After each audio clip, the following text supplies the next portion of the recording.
Let's mic देश का मिजाज साउथ।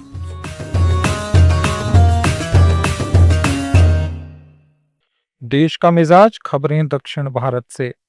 गुंटूर में टीडीपी कार्यकर्ताओं ने वाईएसआरसीपी नेता और पूर्व मंत्री अंबाती रामबाबू के ऑफिस पर हमला कर दिया। ये हमला मुख्यमंत्री एन चंद्रबाबू नायडू के खिलाफ अंबाती के विवादास्पद बयानों के विरोध में हुआ। नल्लापाडू पुलिस ने टीडीपी नेताओं की शिकायत पर अंबाती के खिलाफ मामला दर्ज किया है। उन पर मुख्यमंत्री को गाली देने का आरोप है। पूर्व मंत्री को अरेस्ट कर लिया गया है। पुलिस के अनुसार अंबाती ने नायडू की आलोचना करते हुए अभद्र भाषा का इस्तेमाल किया, जिससे नाराज टीडीपी वर्कर्स की शहर में कई जगह विपक्षी दल के कार्यकर्ताओं के साथ झड़पें हुई। वित्त मंत्री निर्मला सीतारमण ने 7 हाई स्पीड रेल कॉरिडोर्स बनाने की घोषणा की है। इनमें हैदराबाद पुणे, हैदराबाद चेन्नई और Hyderabad Bengaluru high speed bullet train corridor शामिल हैं। उन्होंने कहा कि इको फ्रेंडली ट्रांसपोर्टेशन को बढ़ावा देने के लिए हम शहरों के बीच 7 हाई स्पीड रेल कॉरिडोर विकसित करेंगे, जो विकास के कनेक्टर का काम करेंगे। वित्त मंत्री निर्मला सीतारमण ने बजट पेश करते हुए घोषणा की कि आंध्र प्रदेश के अराकू वैली और पोथिकाई मले में भी इको फ्रेंडली माउंटेन ट्रेल्स विकसित किए जाएंगे। इसी तरह ओडिशा, कर्नाटक और केरल के कोस्टल एरियाज में कछुओं के घोंसले बनाने वाली जगहों पर टर्टल ट्रेल्स भी बनेंगे। इसके साथ ही आंध्र प्रदेश और तमिलनाडु में पुलिकट लेक के आसपास बर्ड वाचिंग ट्रेल्स डेवलप किए जाएंगे। तेलंगाना के पूर्व मुख्यमंत्री के चंद्रशेखर राव केसीआर फोन टेपिंग मामले में एसआईटी की पूछताछ के लिए हैदराबाद के नंदीनगर पहुंचे। एसआईटी ने शुक्रवार को उन्हें नोटिस जारी किया था। हैदराबाद पुलिस ने नंदीनगर और आसपास के इलाकों में सुरक्षा कड़ी कर दी है, ताकि कोई अप्रिय घटना न हो। तमिलनाडु में वोटर लिस्ट के एसआईआर से एक राजनीतिक रूप से संवेदनशील डेटा सामने आया है।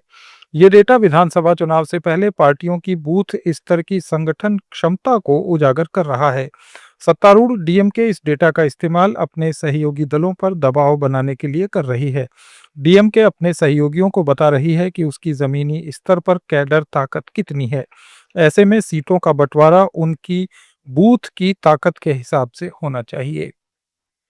सबरीमला गोल्ड चोरी केस के मुख्य आरोपी उन्नीकृष्णन पोट्टी ने कोर्ट में दूसरे मामले में जमानत की अर्जी की है। द्वारपालक मूर्ति की प्लेटों से सोना गायब होने के पहले मामले में उन्हें जमानत मिल चुकी है। अब उन्होंने श्री कोविल के दरवाजे के फ्रेम से सोना गायब होने के दूसरे मामले में जमानत मांगी है।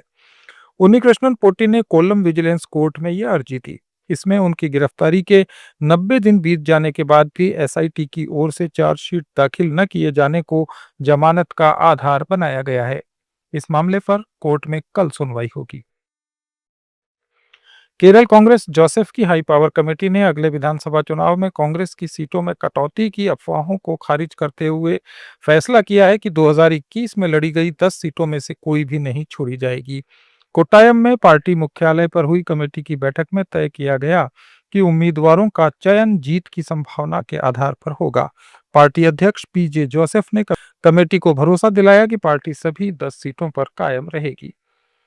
कर्नाटक सरकार ने कॉन्फिडेंट ग्रुप के चेयरमैन चिरियंकंदाथ जोसेफ रॉय सीजे रॉय की संदिग्ध आत्महत्या की जांच के लिए एसआईटी का गठन किया है। एसआईटी की कमान सी वामसी कृष्णा को सौंपी गई है, जो बेंगलुरु के ज्वाइंट कमिश्नर ऑफ पुलिस हैं। जांच अधिकारी डीसीपी साउथ लोकेश बी जगलसर होंगे। एसआईटी को जरूरत पड़ने पर अतिरिक्त अधिकारी और संसाधन जोड़ने का अधिकार भी दिया गया है। कर्नाटक के राज्यपाल थावरचंद गहलोत ने विवादास्पद Karnataka hate speech and hate crime prevention bill को राष्ट्रपति के पास विचार के लिए भेज दिया है। उन्होंने कहा कि बिल की संवैधानिक वैधता पर और चर्चा की जरूरत है। उन्होंने संविधान के अनुच्छेद 200, 201 और 254 के तहत ये फैसला लिया। ये पिछले साल दिसंबर में राज्य विधानसभा से पारित हुआ था। ये थे दक्षिण भारत के आज के कुछ अहम समाचार। अपडेट्स के लिए जुड़े रहिए लेट्स माइक के साथ। आप सुन रहे थे let's mic more than radio. Follow कीजिए हमें हमारे सोशल मीडिया प्लेटफॉर्म्स पर। It's time for news. It's time for more than radio. Presenting the first radio news app, Let's Mic. Let's Mic, a news-based app on your phone where you get to watch